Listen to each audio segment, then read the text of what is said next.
Pemirsa beriman, sebelumnya kita sudah membahas beberapa kisah seputar haji yang unik, menarik, bahkan dianggap sebagian orang sebagai kisah yang sulit diterima oleh nalar manusia. Dan memang benar, banyak sekali kejadian luar biasa di luar nalar yang terjadi saat ibadah haji. Cobaan dan anugerah datang secara langsung. Hal tersebut kontan dianggap sebagai buah dari perbuatan atau perilaku seseorang sebelum berangkat ke tanah suci. Dan berikut adalah beberapa kejadian serupa yang akan kami paparkan untuk Anda. Labbaik Allahumma labbaik, labbaik la syarika lak labbaik. Kisah ini datangnya dari seorang wanita berumur 30 tahun. Setibanya di Madinah, ia dan rombongan haji lainnya nampak riang. Karena itulah kali pertama mereka menjalankan ibadah haji. Namun, tiba-tiba saja tanpa sebab apa-apa, wanita tersebut tumbang tak sadarkan diri. Jamaah-jamaah lainnya berkata bahwa wanita tersebut sakit. Dan seketika suasana yang tadinya tenang bertukar menjadi cemas. Semua jamaah nampak panik dengan apa yang sedang terjadi. Tanpa membuang waktu, petugas pun mengangkat wanita tersebut dan membawanya ke rumah sakit Madinah yang terletak tidak jauh dari situ.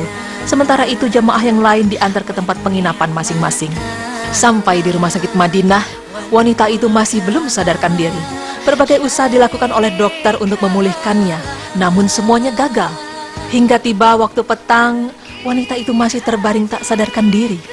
Ia mengalami koma, dan setelah 2 hari, wanita itu masih juga tidak sadarkan diri. Ketua rombongan haji pun merasa sangat cemas karena hal itu kali pertama yang terjadi ketika ia memimpin ibadah haji. Segala upaya dilakukan untuk memulihkan wanita tersebut, namun tetap gagal.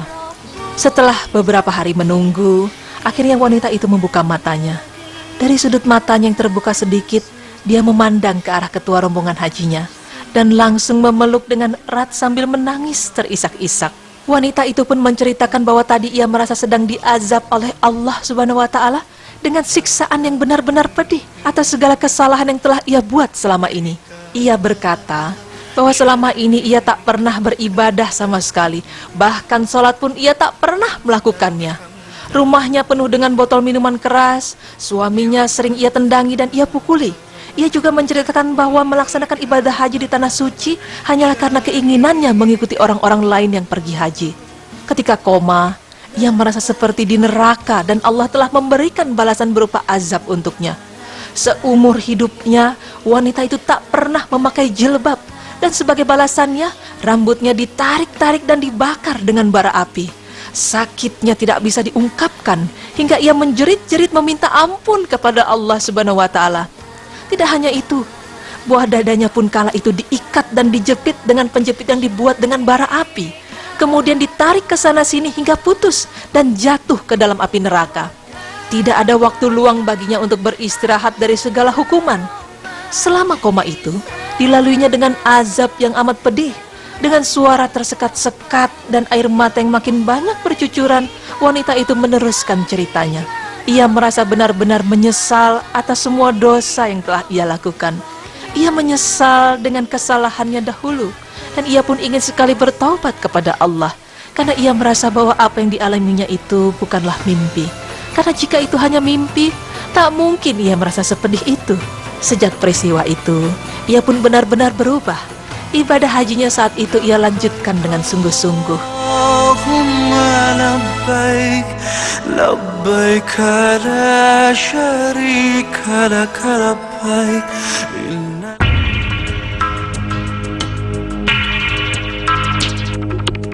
Kisah lain datang dari seorang bapak bernama Lutfi.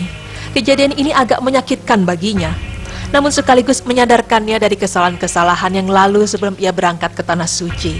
Pak Lutfi yang tengah berjalan dengan beberapa jamaah, secara tiba-tiba dihampiri oleh seorang pria asing berwajah Arab asli yang entah dari mana datangnya. Pria asing tersebut menghampiri Pak Lutfi, lalu menampar wajah Pak Lutfi dengan tamparan yang sangat keras, hingga membuat Pak Lutfi terhuyung sempoyongan, nyaris terjatuh.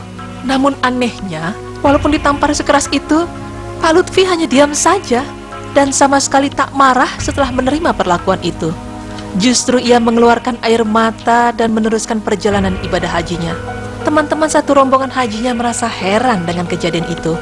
Setelah mereka kembali ke asrama, beberapa temannya bertanya, Mengapa Pak Lutfi? Beberapa temannya bertanya, mengapa Pak Lutfi tiba-tiba ditampar oleh orang yang tidak ia kenal? Pak Lutfi pun menjawab dengan singkat, bahwa ia merasa memang pantas untuk ditampar. Karena sebelum ia berangkat ke Tanah Suci, ia mengakui bahwa dirinya adalah seseorang yang teringan tangan. Bahkan tak jarang, anak istrinya pun menjadi korban dari amarahnya yang tak terkendali. Dan dari kejadian tersebut, ia memohon ampunan Allah Subhanahu wa Ta'ala, serta teman-temannya pun mengambil hikmah atas kejadian tersebut.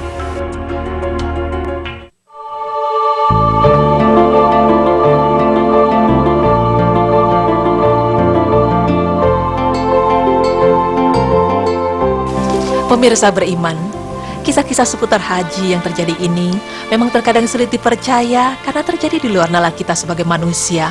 Hampir setiap hari ada saja kejadian menarik, aneh, menakjubkan yang menjadi bukti-bukti kuasa Allah. Banyak sekali contoh nyata kesombongan mendatangkan malapetaka atau cobaan yang berat. Dan di Tanah Suci pula, kita justru diberi kesempatan besar untuk melihat dan merasakan kuasa Allah dan betapa kecilnya kita sebagai manusia. Dan kisah-kisah ini pula timbul pertanyaan di benak kita, apakah benar segala perbuatan kita dibalas ketika kita berada di Tanah Suci? Dalam hal ini, Tanah Suci bukanlah tempat pembalasan. Justru Tanah Suci adalah tempat pengampunan atas segala dosa-dosa yang kita lakukan. Maka dengan seizin Allah, segala dosa kita akan diampuni sepanjang kita memohon dengan khusyuk. Hamba Allah yang berangkat haji pun seharusnya tidak berprasangka buruk kepada Allah Subhanahu wa Ta'ala, karena seperti hadis berikut, aku sesuai prasangka hambaku, aku bersamanya bila ia berzikir dan berdoa kepadaku. Bila ia menyebut dan menyeru namaku dalam hatinya, maka aku menyebut namanya dalam diriku. Bila ia menyebut dan menyeru namaku dalam kumpulan orang banyak, maka aku menyebut namanya dalam kumpulan orang yang lebih banyak lagi. Bila ia mendekat kepadaku sejengkal, maka aku mendekat kepadanya sehasta. Bila ia mendekat kepadaku sehasta, maka aku mendekat kepadanya sedepa. Bila ia datang kepadaku dengan berjalan, maka aku mendatanginya dengan berlari. Hadis riwayat Bukhari dan Muslim. Maka sebagai hamba Allah, berprasangkalah yang baik, berpikirlah yang baik, dan bertindaklah yang baik. Karena hanya Allah Subhanahu wa Ta'ala lah yang maha tahu dan maha kuasa atas segala sesuatu. Amin ya Rabbal Alamin.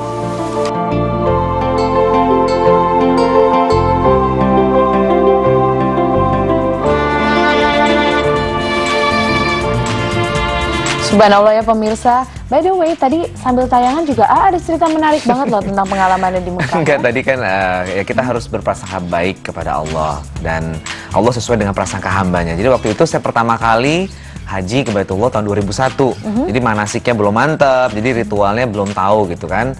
Apa-apa saja sih yang menjadi hikmah di balik ibadah tersebut. Jadi waktu itu pas saya jumroh, pas lempar gitu, sambil ya nggak ngerti juga seperti apa, sambil lempar, ngapain sih gitu, pakai lempar-lempar segala, tapi tetap dijalanin. Begitu balik langsung batunya ke sini. Astagfirullahaladzim. Ya ini luka ya di sini.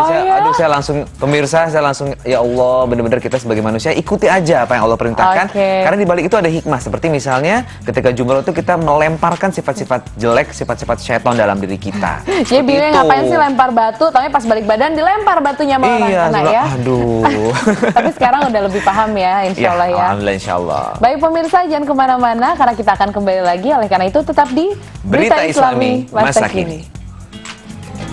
Allahu